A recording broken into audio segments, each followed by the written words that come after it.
let's bring the December 21st, 2023 Webster Town Board meeting to order. Pledge allegiance. I pledge allegiance to the flag of the United States of America and to the republic for which it stands, one nation, under God, indivisible, with liberty and justice for all. Dolly, can you take the roll, please? Supervisor Flaherty. Here. Councilwoman McDonald. Present. Councilman Cahill. Here. Councilwoman Wood. Here. Well, the first item tonight is not on the agenda. It was a planned surprise for Councilman Abbott, who is retiring at the end of this month, and you got to give Bill credit. He surprised us. Yeah, Patty, if you can take the podium, we were hoping that Bill's family was going to be here for this. I'll let Patty explain why he is not. And so we were hoping to honor Councilman Abbott on tonight, his last board meeting as a councilman. And as Supervisor Flaherty said, it was going to be a surprise, but he surprised us. Well, I guess the real surprise is that his fourth grandchild is about to make his or her entry at any moment, which is a wonderful Christmas gift for the Abbott family, and he felt that he needed to be there. So unfortunately, Bill isn't here for this presentation, but we do have two members in the audience who I'd like to invite up. First of all, Councilman Dean, who will be accepting it in his honor, and I'd also like to invite up the former Supervisor Ron Nesbitt.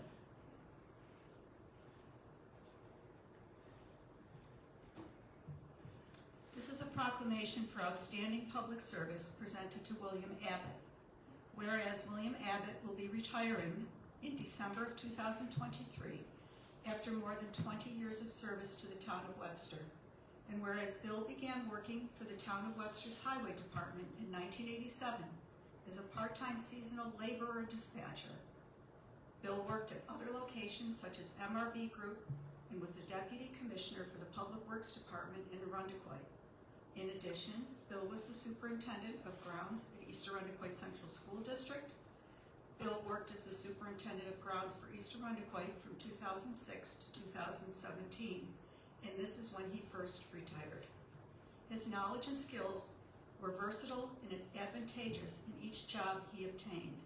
And whereas in March of 1996, Bill was appointed to the Planning Board in Webster and remained a member of this board until January 2006. It was at this time that Bill was appointed for a one-year term as a councilman on the town board. Bill was re-elected many times as a town board councilman and served in this capacity from 2006 through his ultimate retirement in December 2023. And whereas during his years on the town board, Bill was thrilled to see many new projects begin and then completed. He enjoyed sharing his wisdom and vision on the exciting ventures the town was absorbed in, and was especially pleased of the new highway facility that is presently being built. And whereas Bill often spoke to his wife Dina about wanting to make a difference to the town of Webster, Bill, you have done just that. Your efforts will be appreciated for many years to come. Your countless hours and commitment to the town of Webster have not gone unnoticed. Thank you for your service and dedication, but now it's time to relax and enjoy your family and all those beautiful grandchildren. Now, therefore, be it resolved that on the occasion of William Abbott's retirement as the supervisor and the town board at the town of Webster, on behalf of the Webster Town Board and the entire Webster community, we extend our sincerest wishes to Bill for a long, happy, and healthy retirement. It is our honor to pronounce December 22nd, 2023 as William Abbott Day in the town of Webster. Signed, Supervisor Flaherty.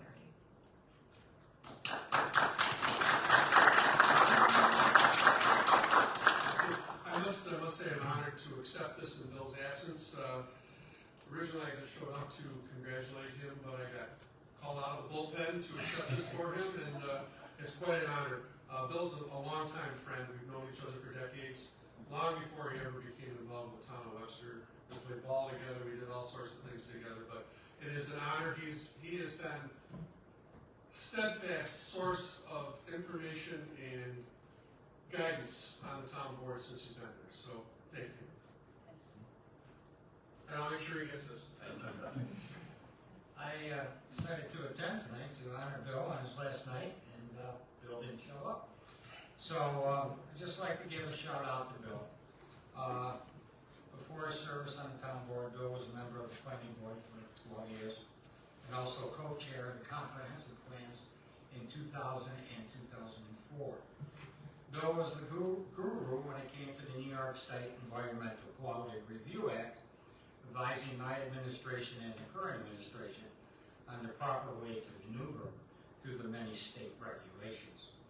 I'd like to thank Bill for his helping hand on the new recreation building, First Responders Park, Playground, and Spray Park, the rebirth of the new Town Hall boardroom, and the remodeling of Town Hall. Currently, Bill has been working on a new highway building, and I'm sure his presence in the coming months will be missed.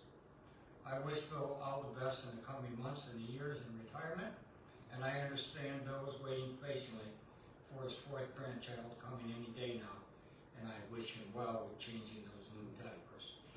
Thank you for your service, Bill. Thanks, Ron.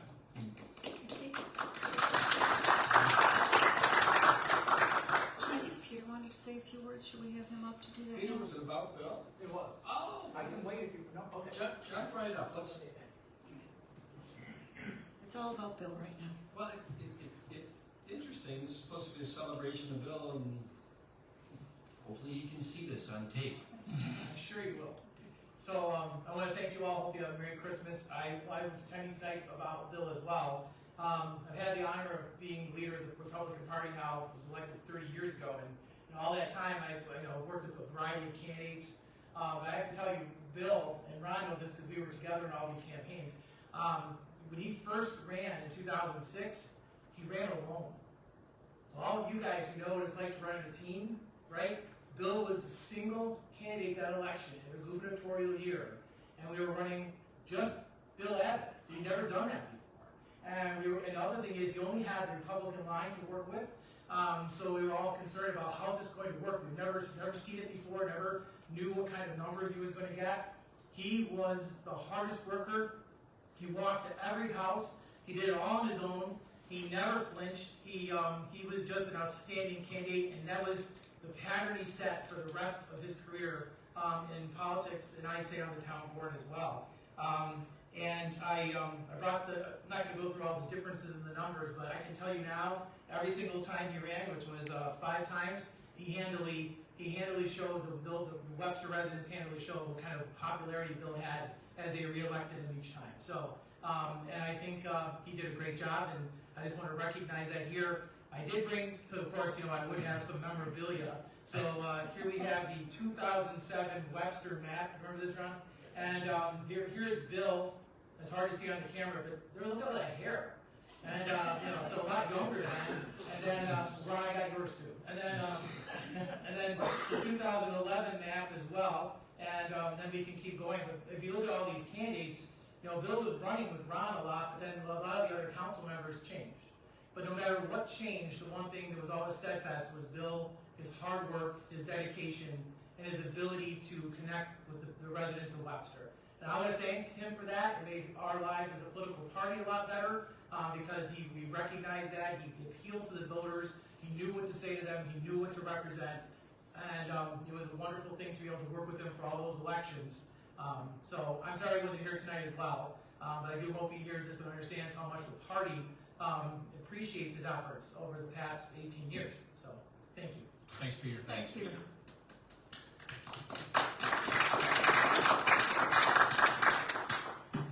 Well, I'm glad the people that had 20, 30, 40-year professional and personal relationships with Bill got up tonight and spoke. I think that's fantastic. I'll just say I met Bill 4 years ago, and I'm going to repeat really what Ron said.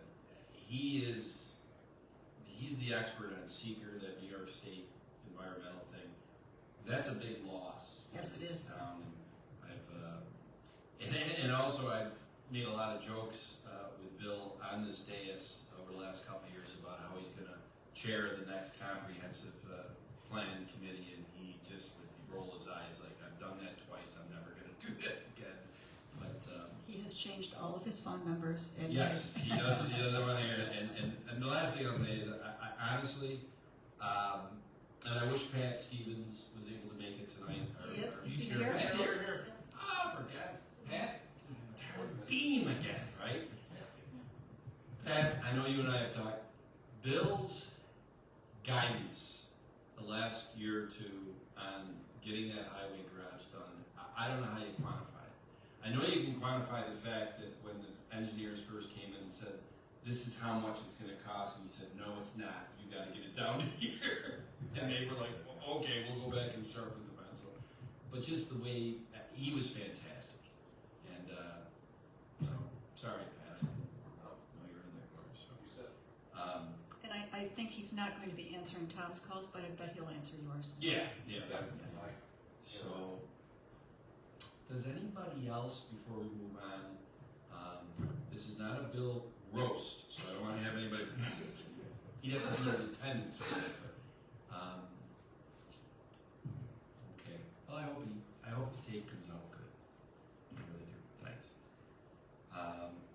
All right, well, I think then the next, the next item is Ron Camp from Miracle Field is going to take the podium. He has a presentation, and I think he's going to introduce us to somebody. I am. Believe it or not, it's been almost 10 years since this idea to have a Miracle Field in this area started, and the things that have happened in 10 years are quite unbelievable. I mean, obviously we have a physical place, a nice field. We had lights put up this year, live streaming the games and whatever. It started off as a baseball field. With that being said, in 10 years we've expanded to operate year-round with various activities. Next up after the first year is bowling, not at the field, at A&F Lanes. We had 75 bowlers last year, or the year before. Last year, 125. This year, I don't know, probably 150 or so. So to keep things going, we decided that it's time to have somebody, an employee, a full-time employee, to expand on programs, expand our outreach, and we, after a lengthy process of interviews and everything, I want to introduce Beth Kunico, who has a daughter who plays Challenger baseball over at Miracle Field. Beth is involved with many other organizations. She was the best candidate, and we want to continue to strengthen the partnerships with the town and with other agencies that will be able to use the field. We want to increase the amount of people over at Miracle Field. There's a lot of time during the day the field's not used. We've got ideas. It just takes time, and I'm running out of time. So I'd like to introduce Beth Kunico. She can say a few words, and we can get on with your meeting. But I want to thank the town for all the support, and we will still have a great relationship with Katie at Parks and Rec and Chris, and I think everything will just continue to grow. Big improvement coming to the playground, but we gotta wait for the state grant money to come in. That might be 5 years, I don't know. Thanks, Beth. Thank you, Ron. Thank you for having me. I'll just say a couple things.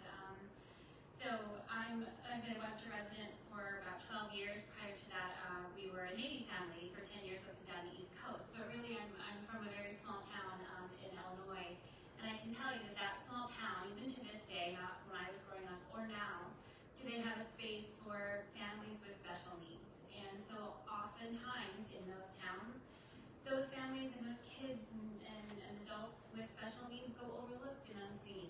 And I think it is very fortunate, we're very lucky in Webster to have Miracle Field, to have a space where those families can come and just be a family and their kids can participate in sports. And I say that from, as Ron pointed out, personal experience. My daughter has cerebral palsy.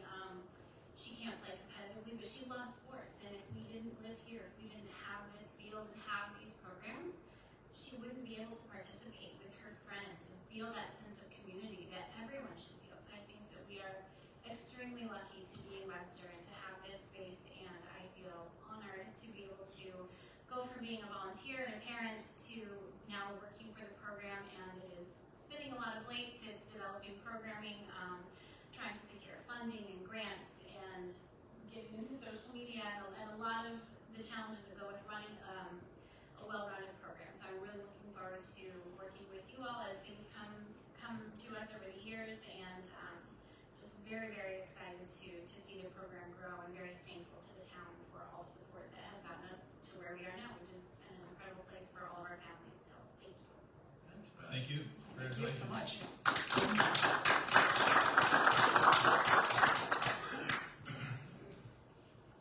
Now, I don't know, Billy, did you change your mind? No? Because I don't think we have anybody signed in that wanted to speak at the next item on the agenda, the open to the floor for each speaker, so just want to make sure before okay. Then the next item up, Dolly, you have two board minutes up for consideration. Minutes from the December 7th regular town board meeting I've reviewed. Make a motion that we approve them. Second. Supervisor Flaherty? Aye. Councilman Cahill? Aye. Councilwoman Wynn? Aye. Councilwoman Catali? Aye. And I also reviewed the minutes of last week's December 14th workshop, and I make a motion that we approve those. Second? Supervisor Flaherty? Aye. Councilwoman Catali? Aye. Councilman Cahill? Aye. Councilwoman Wynn? Aye. John, it was you, right? Yes, I did review the bills, found them in order, and move that we pay the bills as submitted by the Director of Finance. Second? Councilman Cahill? Aye. Councilwoman Catali? Aye. Councilwoman Wynn? Aye. Supervisor Flaherty? Aye. And I also went over the prepaid warrants as submitted by Paul Adams, our Director of Finance, make a motion that we approve them. Second? Supervisor Flaherty? Aye. Councilman Cahill? Aye. Councilwoman Wynn? Aye. Councilwoman Catali? Aye. And I also reviewed the purchase orders as submitted by Paul Adams, the Director of Finance, and make a motion that we approve them. Second? Supervisor Flaherty? Aye. Councilwoman Catali? Aye. Councilman Cahill? Aye. Councilwoman Wynn? Aye. Okay, the next item, Paul, I know that this got in somewhat late, just in the last couple of days, but we've done this the last few years just to paper up annual contracts with who produces the Webster today, so we wanna. Yes. Yeah, our contract with Plano Entertainment basically works with another gentleman to put the Webster Today together, and they sell advertising, and that advertising is split with the town, 65% for the town, 35% to them. So it serves to reduce the town's cost for each publication. So the budget for 2024 is $45,000. So we think we can do all 4 issues for slightly less than that. Pretty close to that number. And I think for 23, the 4 came in under budget. Yeah, I believe it came in Yeah. just under. I will say this, Bridget Harvey is sitting in the back helping us do the production of this live telecast tonight. She's our new Director of Communications. I think we're going to see some differences in the Webster Today in 2024. I think the community is really going to like it.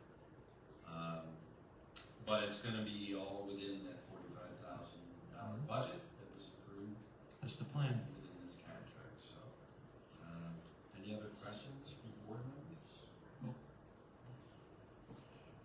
I would move that we authorize the town supervisor to sign a 1-year agreement ending December 31st, 2024 with Palato Entertainment Marketing and Media LLC for publication of the town magazine Webster Today for an amount not to exceed $45,000 inclusive of postage.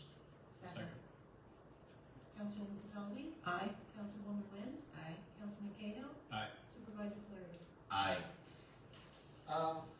The next one is, I don't know if I've ever had something like this during my time as supervisor, and not having, unfortunately, Town Attorney Genesi is under the weather tonight, so he's not here.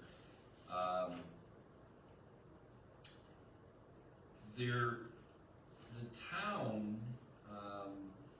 has been involved in a lawsuit for probably 3 or 4 years now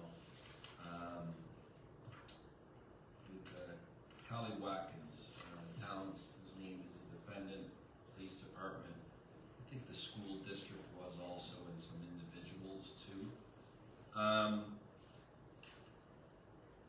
Basically, from the town's perspective, we have settled this lawsuit, and because Charlie's not here, I will say that we can't get into the terms of the settlement,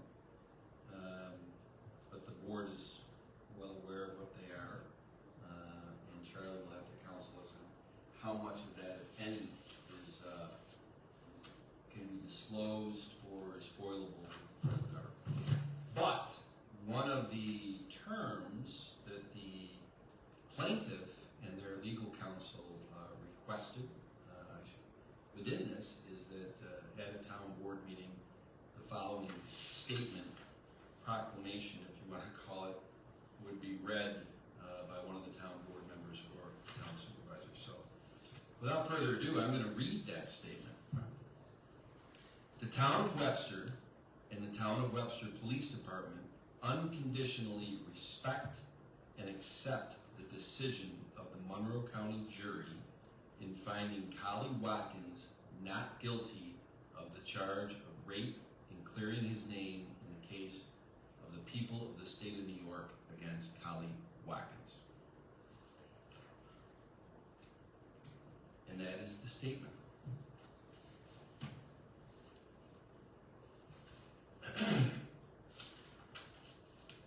The next item up, I guess, John, this is your department, so we always tie the department to the... So I move to declare the following item for transfer from the cable department to the community development department. It's a Dell Latitude 764 laptop asset tag number 07618. Second. Councilman Cahill? Aye. Councilwoman Wynn? Aye. Councilwoman DeColley? Aye. Supervisor Flaherty? Aye. Patty? The next one is 2 items that are being recycled from the sewer department. Kennedy Toolbox asset tag 1994 and a Dell Precision Computer no asset tag but service number 8NLRR52. Second. Councilwoman DeColley? Aye. Councilwoman Wynn? Aye. Councilman Cahill? Aye. Supervisor Flaherty? Aye. The next item, I think, has been tabled at the previous 2 meetings, or no? It was taken off the agenda on November 16th and then tabled on December 7th? Is that right? I believe that's correct. But it's ready to be heard tonight? Yes, that's correct. Okay, and is somebody here from 941 Gravel Road? Ah, so Billy, you are gonna get up there, okay, see, we knew we'd get you up there. So, is it Billy Fester? It is. Okay. It's Billy Lynn, but Billy Lynn is too long, so it's Billy. I like it. If you can just explain what are you looking to do? Basically, we're trying to grade the north side of our property. Okay, and I think we have a letter, is it from Pat, your department, or is it, yeah? And as usual, really, to tell you the truth, the board, Pat, I think this letter is your blessing, and it looks all good, so, any questions, Jenny, or John, or no? Pat? No?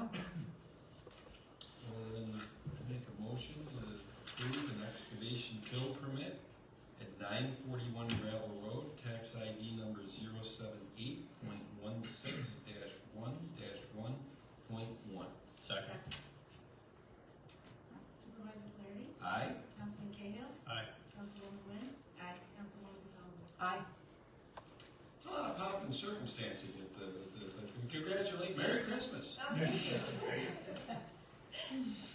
again. And then the next item, this one has, I know this one has been tabled the last two meetings, and I guess we're gonna make it a trifecta. We're gonna table this, I'll make a motion to table, but I wanna say that I feel as though this past week we made some movement on, being able to actually take the title of 600 Ridge Road.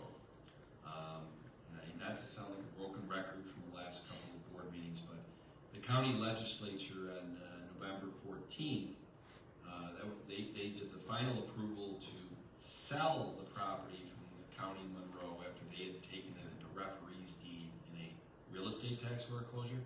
And the county legislator approved the sale of 600 Ridge to the town of Webster for $1.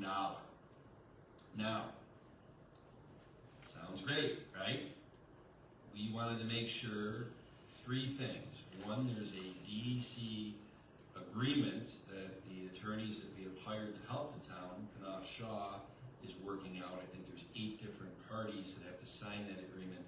In layman terms, it really protects the town against future lawsuits and the DEC coming and putting the cleanup of whatever is on that site on the town. There is one agency that has not signed that agreement yet, the Oil Spill Fund of, I guess, New York State.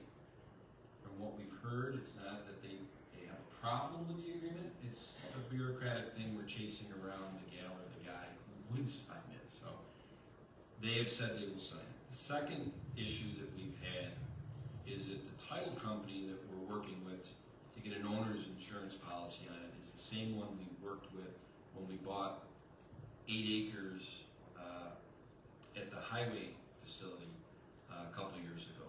We bought that 8 acres off the county after their tax foreclosure auction, and we just wanted to make sure we had a title insurance policy so that we didn't have to worry in a year or two that somebody would come out of the woodwork with a priority claim of $1 million, and now the town had to pay that $1 million.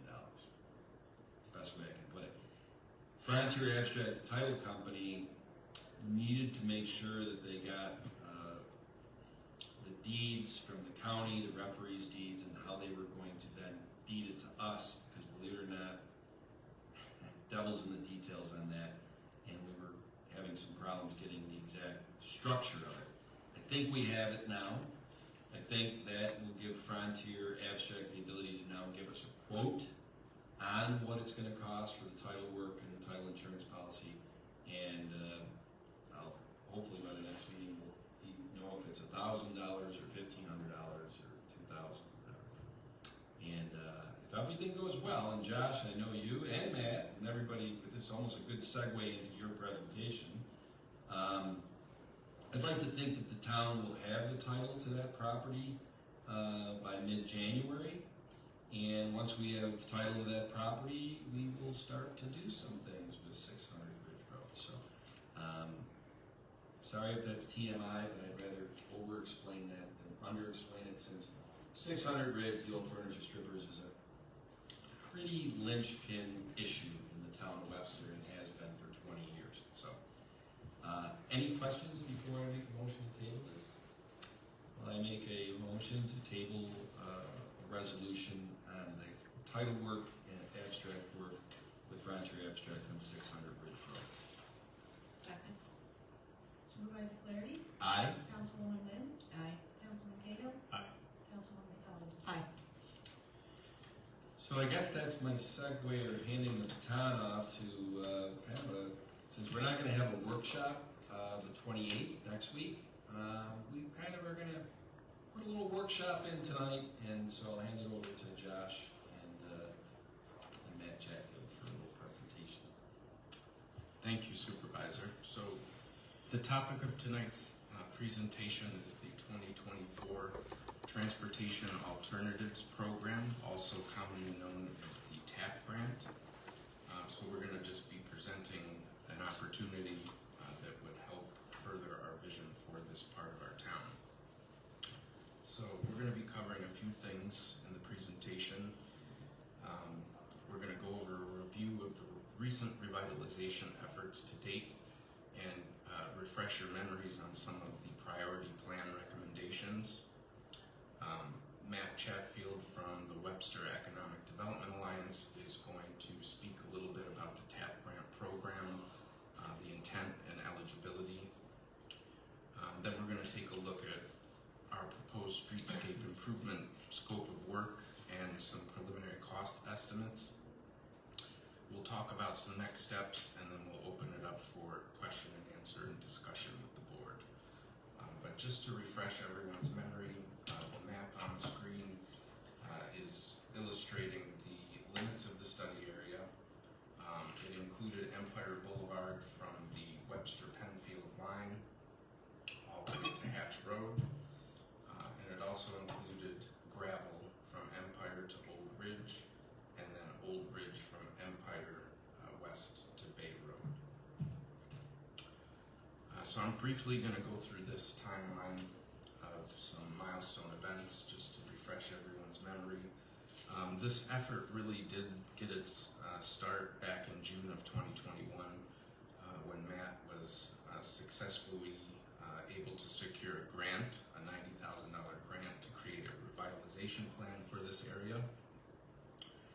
So then the town then spent 4 to 6 months developing the scope of work, developing a request for proposals for consultants, and by January of 22, we did select Ingalls Planning and Design to help us conduct the study.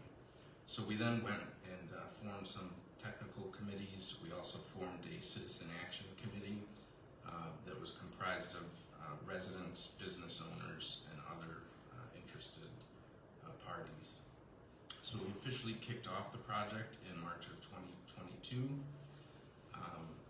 Within the first 4 months, we went live with a online, what's called a social pinpoint online public participation website. We had over 800 unique participants. They were able to submit comments, ideas.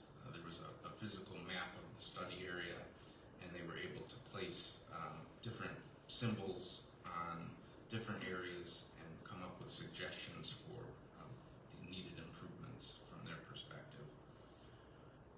We then followed up with an open house, a public open house back in October of 22. We had over 70 attendees, which was pretty impressive. The following month in November, we engaged with the county's engineering firm, Day Engineering, and they began phase 2 environmental testing at 600 Ridge Road. We also had a structural assessment of that building performed in November, followed by an income survey of the area, the results of which indicated that this area does meet the threshold for low to moderate income, which opens up potential additional CBDG funding grant sources. So in January of 23, we received the 400-page report of the environmental site assessment from phase 2. Town staff and others spent the next few months trying to digest the contents of that report, which culminated in a public presentation in April of this year to this board at the Spry Cafetorium. By June of this year, we were able to wrap up and finalize the revitalization plan. And in September, 600 Ridge Road was once again on the foreclosure auction list. There were no bidders, as we've experienced each time it's gone up for auction. So then we began discussions with our partners at Monroe County, exploring the concept of the town potentially acquiring the property to complete some environmental investigations and really prime the property for private redevelopment. So we are here tonight to present our approach to this potential grant opportunity. So I'm just going to basically go over some of the priority transportation and streetscape improvements that came out of that planning effort. So the intersection of Old Ridge Road and Gravel was identified as the highest priority area based on community feedback. The graphic in the upper left-hand corner is what we call a heat map, and it essentially, the darker the areas, that means that's where the majority of comments, ideas, and concerns were noted from that social pinpoint site. So as you can see, the intersection, the four corners of the hamlet appeared to garner the most amount of feedback and need for improvement. Sidewalks and associated pedestrian amenities, safety improvements are strongly desired in this area. The second image on the left is what we call a word cloud. The words that you see, based on the size, that's how prevalent the common themes from the comments from the public were. Gravel, ridge, sidewalks, pedestrian, traffic. Those were all noted as the utmost important from the perspective of the community. And then the plan also recommends gateways, branding with banners, and other public realm enhancements to really celebrate the area's history and create a stronger sense of place. So what you're looking at is the preferred Ridge Road cross-section that came out of the revitalization plan. As you can see, we have 66 feet roughly of right-of-way. We maintain a singular lane for each direction of traffic, but the plan really recommended the addition of sidewalks, the addition of a tree lawn between the street and the sidewalk that contains street trees, street lighting. Pedestrian scaled street lighting was also something that was highly desired, and you have just a concept of what some of that branding and signage could potentially look like. On the lower left-hand side is a graphic really showing the preferred improvements for the entire study area, including along Empire Boulevard and Gravel. The study does call for some realignments of intersections at Gravel and Empire, as well as Old Ridge and Empire. We are not pursuing those aspects at this point, and we'll get into that a little further into the presentation. So with that, I'm going to turn it over to Matt, who's going to tell us a little bit about the TAP grant and what it's all about. Great. Thank you, Josh. So Transportation Alternatives Program, TAP, is it's federal transportation funds that are then passed through to New York State and then passed through down to the town for the construction of pedestrian and bicycle improvements within public rights of way. So it's all non-vehicular improvements, and right now the state has about $103 million allocated for this particular grant program. A max grant request is $5 million, which can be no more than 80% of a project cost. So local match would have to be a minimum of 20% of the project cost. And it does cover everything from the planning aspects, which we've already conducted a lot of those planning aspects, all the way through to design engineering, potential right-of-way acquisitions as needed, construction, and then construction inspection. So it's a very flexible source of funds that basically can get you from largely from project's inception to construction and completion. And it's a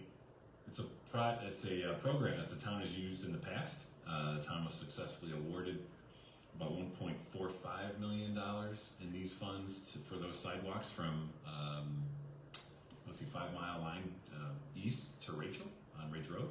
So that was a TAP funded program. And the village, and another local municipality, the village was awarded about $811,000 in those same funds for improvements to North Avenue, which is Route 250.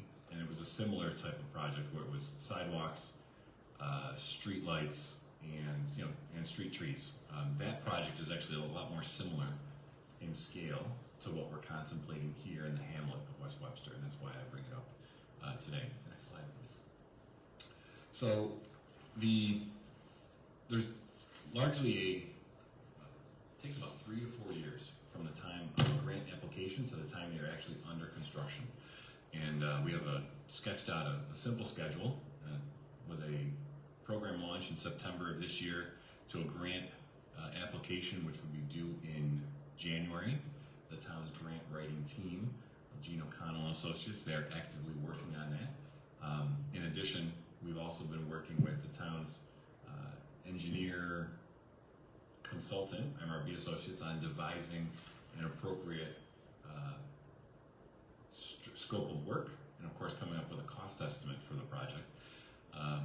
So if we are successful, approximately in June is when the award would be announced, contracts with New York State DOT, and of course getting under contract with an engineering consultant. You have to hire an engineering consultant, enter into a contract with them, hopefully by the end of 2024.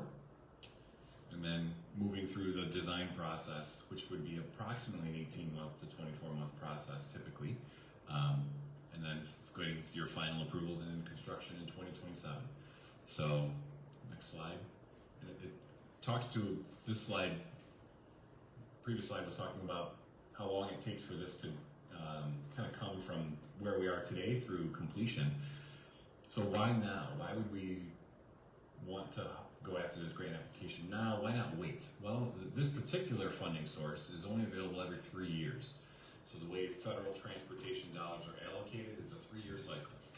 So in 2014, there was a funding cycle and the village was successful in getting their funding that year. In 2017, there was a funding cycle and the town was very successful in getting funding that year for sidewalks on Ridge Road. Community held off in 2020. Now it's 2023 and we're back to the well with a great project that we want to put in front of the state for contemplation. And we've been working to build momentum in this area in the hamlet of West Webster for several years now. And we feel now is the time that would be most appropriate to seek funding to make some substantial physical capital improvements that would show that the public is truly committed to the revitalization of the hamlet. And that key aspect has been something that the private sector has often discussed with me as I have had private discussions with investors or developers about the properties surrounding that particular intersection. We have attempted to get state funding for revitalization of those buildings surrounding that intersection on multiple occasions. We've been unsuccessful in obtaining funding to support the private sector buildings, but I think we're going to be more successful, hopefully, in obtaining funding for the public sector infrastructure improvements along the roadway. And we feel that that will be a great step in the right direction of righting the ship there at West Webster. Then I'm going to hand it over to Josh, and he's going to talk about the process that we've been undertaking, I would say, the past 4 to 5 weeks now with MRB to right-size this project for presentation to the board. Yeah, so this slide that you're looking at now indicates our proposed Phase 1 streetscape improvement project. It runs along Old Ridge Road between Bay Road and Empire Boulevard. The area indicated in red is gravel road. We would ultimately like to extend similar improvements to gravel road, but that is not being contemplated as a part of this particular phase. The hamlet really is split into 2 areas, distinct character areas, if you will. Really primarily a section along Old Ridge between Empire and Cane Patch is what the plan refers to as the hamlet core. And then from Cane Patch West to Bay Road, it transitions more into a residential character and feel. So that's important because as we went through this process, we realized that we might have to scale back some things while still trying to have a meaningful, impactful project. So what I'm going to be showing you on this next slide, again, this is the preferred alternative that was identified in the revitalization plan. It called for sidewalks on both sides of the street, installation of granite curbing for the entire length of the corridor, in addition to adding the tree lawns, street trees, and new street lighting approximately every 50 feet on both sides of the street. So we evaluated this from a potential cost estimate standpoint, and the number was pretty substantial. So the team quickly realized that would not be palatable at this time, so we really wanted to go back to the drawing board and sharpen our pencils. So we were faced with the question, how are we going to still have a profound impact on the area while still being cost effective? So we went through a series of 3 to 4 design iterations, and what you're about to see are what we are proposing to be included in phase 1. Okay, so this is a Google Street View image of the intersection of Old Ridge and Gravel, looking west. This particular section at the intersection we feel is important to really dress up. So it does include decorative concrete, tree lawn area for vertical separation between the vehicular traffic and pedestrians. We have included granite curbs for in close proximity to the intersection. Eventually it would transition into how it exists today with gutters and no curbing. So this treatment is really proposed for the segment that is Old Ridge between Empire and Cane Patch, and then it would really transition to a sidewalk on the northern side of Ridge Road from Cane Patch to Bay, which is what this next slide is showing. So you may wonder why we had selected the north side. Actually, the right-of-way, the road is not centered within the right-of-way. It's actually skewed a little to the south. So there's actually more room on the north side, and there's also less potential conflicts with existing light poles and things of that nature. So we feel that the treatment near the intersection will be a little bit more enhanced. It'll be more in character with what most people envision a hamlet to be, and then it would transition to one side of the street when it gets into the more residential area. Just a point worth noting. It is a very simplistic graphic, so it was not intended to be a realistic representation. So when you see that green tree lawn going in front of someone's driveway, that is not the intent. The intent is that all the driveways would be maintained with driveway aprons, but the sidewalk would be inside of a green area between the gutter and the sidewalk. Just to make sure that there's clarity that graphic isn't misconstrued, that we would be proposing to remove driveway access. That's not the case. So with that, I'm going to turn it back over to Matt, who's going to talk a little bit about the cost estimate work that our team has been doing. Great, I get the fun slide. So, as we had mentioned, there's been many iterations of this project. Even in the planning document that was conducted by Ingalls, There was a very, very simple rubric that was put together about how much was anticipated that this first phase of improvements would cost. And it was actually relatively accurate, but we've broken it down into several project components. We've looked at this from a general cross-section perspective based on the types of materials that would be used, and of course the quantities of those materials over the length of the length of the corridor. And right now, construction total is coming in right around $3.1 to $3.2 million of construction activities. Because that project isn't going to construction for at least a minimum of 2 years, we're required by New York State, as part of the application, to consider what's called an escalation factor. So we all know prices tend to increase over time, right? It's just inflation. So the escalator that we put in for the project was 8%. And then on top, since it is a very preliminary estimate, there's another 12% for contingency. These are things that, unfortunately, although we've given quite a bit of thought to a lot that's going to take place during this project, we still clearly don't have enough information, nor do we believe we've likely identified all potential scenarios or variables that could come into play. So another 12%. So we're adding 20% right off the bat to bring total construction to just under $3.8 million. And then there are state mandated and federal guideline mandated requirements for all these soft costs that come into play. And those percentages that we're required to use, it's part of the application process. They actually hand us a spreadsheet with all the percentages already plugged in. We can't deviate from it.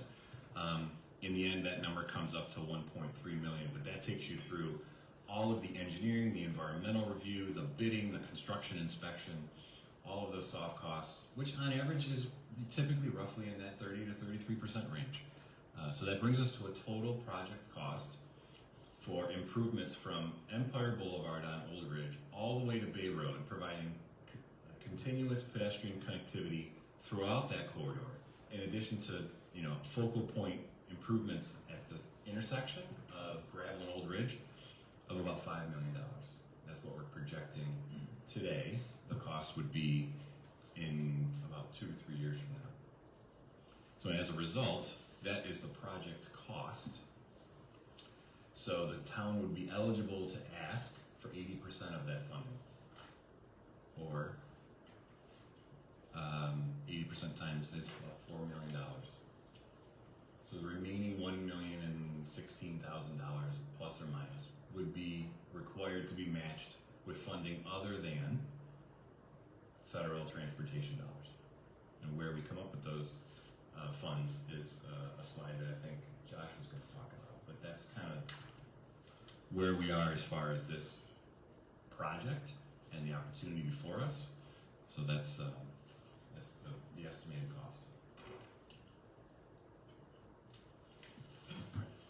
Oh, and this is me again. Perfect. So in addition to understanding the cost of the project, we're trying to identify what these potential benefits could be. And other communities have conducted numerous actual statistical analyses, so we're able to kind of glom onto what other municipalities have been able to achieve. New York City has done a study of economic benefits of its sustainable streets or streetscape improvement projects that have focused on prioritizing pedestrians and bicyclists over vehicles. They did this study back in 2014, looking back to any projects that were conducted in 2006, 2007, and 2008.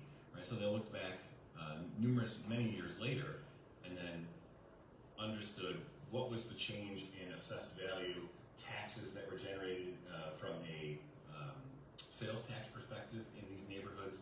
Clearly, we don't anticipate sales taxes to be a substantial change within our neighborhood here, but assessed values and property values we do anticipate would change and would increase over a period of time. And a lot of the studies that have been conducted to date, both in New York City and in Minnesota, indicate 10, 15, 20%, potentially even up to 32% increases over a 3-year period post-construction are not out of the realm of possibility. And although no one likes to think as a resident about, wow, your assessed values go up, which means my taxes go up, well, that's considered revenue to the town, but that's also potential equity in properties along for those homeowners, right? So they hopefully will be able to benefit from that equity in their property, maybe hopefully reinvest in their properties and continue the cycle of improving the neighborhood. So we're hoping to be able to kickstart that process with this project. So in terms of potential funding sources for that 20% local match, we've identified several potential sources. It could be proactively budgeted for as part of the town's annual budget process between 2025 and 2027. The use of the American Rescue Plan Act, also known as ARPA funds, could be another potential funding source for that 20% match. As I mentioned earlier, the income survey that was conducted did identify this area as being low to moderate income, which opens us up for additional what's referred to as CDBG funds. Obviously, there are a plethora of other grant awards, and we would just obviously seek ones that apply to this sort of project. There is even the potential for private contributions, potentially utilizing some of the town's general townwide fund balance, or potentially a capital project bond. So the next steps for our revitalization effort, it's a multi-pronged approach. So in terms of the planning study implementation, I intend to come back to this board and fully present the plan for formal adoption, which will then pave the way for us to pursue the recommended zoning changes for the area. And we're going to continue our increased efforts in this area in terms of property maintenance and code enforcement. In regards to 600 Ridge Road, the former furniture strippers facility, we are going to continue to work with the county on the ownership transfer to the town of Webster.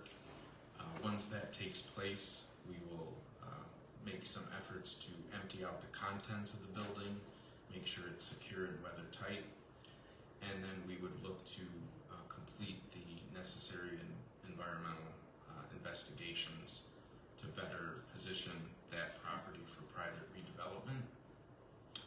And then in terms of this, the pursuit of this grant, as we mentioned, the deadline to submit is January 9th, so we don't have all that much time, but we have completed a good deal of work that would need to go into that application. So one of the requirements of the application is a commitment from the board stating that if we were to be awarded this grant, that the town board is committed to that 20% local match. It's not appropriating funds at this point, but the state, I believe, and the feds just like to confirm that the decision-making body is actually on board with pursuing this. So with that, I will open it up to any comments and questions or dialogue. As you can see on the screen on the left-hand side is what it presently looks like today, and on the right-hand side is the vision that's been spelled out in the revitalization plan, and we strongly believe that this grant opportunity would really go a long way in helping us achieve that vision. That's a great plan, for sure.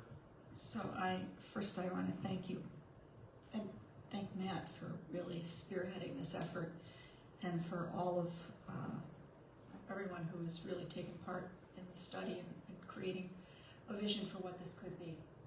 I think it's tremendous.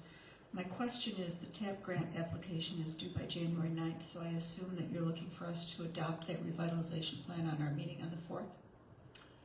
No. No. I don't believe it requires adoption of the plan. It just requires a resolution stating that the board would be willing to commit the 20% if awarded. So we'll do that on the 4th. Eddie, actually, well, At any time between now and the 4th, sure. Right.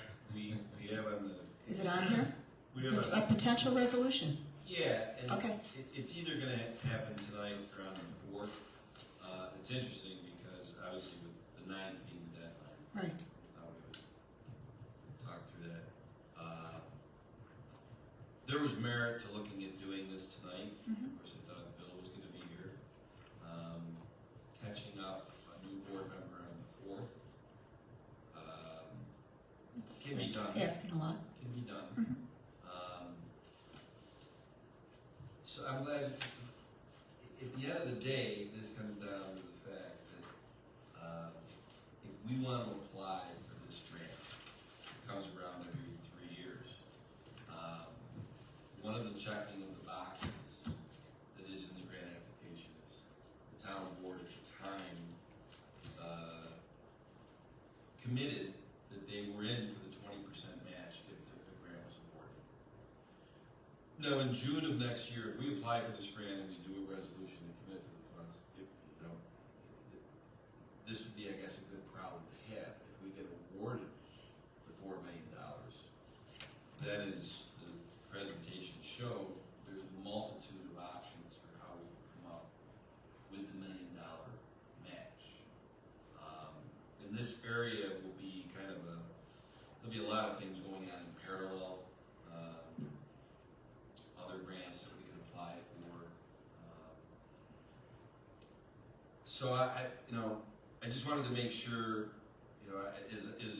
since I was involved in these iterations that they described, I mean, this thing started out way more than $5 million when we sell it. There's no way we can go for something that's going to cost $15 million and say, wow, we're going for a $5 million grant, and the town's going to do a commitment to the other $10 million.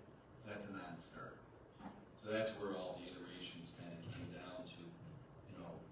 It's not as simple as just coming down to a dollar amount that's palatable within the framework of this grant, but where the project still, as Matt and Josh described, still has some meaningful, how did you describe it, Matt and Josh? I mean, it would resonate. It needs to resonate. It needs to be a competitive and compelling application. So Well, it's interesting. I mean, I think the grant was opened, the opportunity opened September 29th. So they really give you October, November, and December to get your stuff together, and then the deadline is January 9th. I was hoping we wouldn't be coming this late, but the iterations really made us have to sharpen that pencil and do a lot of things. We were supposed to present this last Thursday. Anybody that pays attention to these board meetings, I said to Matt and Josh, I did not think they should follow up with this presentation last Thursday based on what we were presenting last Thursday in the topic. It wouldn't have been fair. I don't think the board maybe would have been clear-headed to really absorb and listen to everything about this TAP grant. So, Well, I think that we've certainly shown that we're committed to this. We've been talking about it for quite a while. And my goodness, we already bought a building for $1, so I guess we need to move forward, right? but we have What money we saved there? We have not yet. Yeah. But to that point, we haven't yet. But if you look at how long that building has been in purgatory, and how long the community has been concerned about that, I think it's wonderful that we're finally starting to see some movement and some positive progress. Yes, I want to make sure that John and Jenny, any comments, questions that you have, but like I said, because I've been involved in this, I knew what Matt and Josh were going to present, but some things that I just wanted to make sure maybe are in between the lines of this presentation. They referenced the income survey that we did last year that showed that this area is lower income than the town of Webster as a whole. That survey will expire in a couple of years. That's a real feather in our cap to get money over there. So we said, well, let's wait until the 27 of TAP it's minor, I shouldn't say it's minor, but, you know. The other thing is that at some point, and I don't want this to hold up a commitment resolution on this, but I think we all looked, when we were putting these iterations together, that the soft costs seemed kind of high. Which is $1.3 million on a $5 million project. It's 26% of the project. But as Matt and or Josh described, it's state and federally mandated how you do certain things, and there you have it. Be interesting to know the actual soft cost, dollars and as a percentage of the total project, Paul, on the Ridge Road sidewalks. Because just because they ask us to quote them this way when we go for the grant, I think we've done a very good job at this town to manage projects to keep them under budget. And I wouldn't be surprised if the actual soft costs that were spent on that Ridge Road sidewalk project were less than 26%. I could put that together. You know, so that's really all I had. Jenny or John? I don't have any questions. I think the board is committed to this project and have been for quite some time. And the only thing that I would suggest, that, you know, is at some point when we do look at that building at 600, because it has been sitting vacant for so long. When I did my walkthrough with some of the personnel, I questioned the structural aspect of that building. And the longer the building sits vacant and it goes through the 3 seasons, right, it deteriorates more and more and more. So that's the only thing I'm really concerned about before we go in there. We should, you know, have a structural engineer do an inspection again. But as far as the project overall, you guys done a great job, and I think we're in a very good position to get additional grant monies, and I'm fully committed to it myself.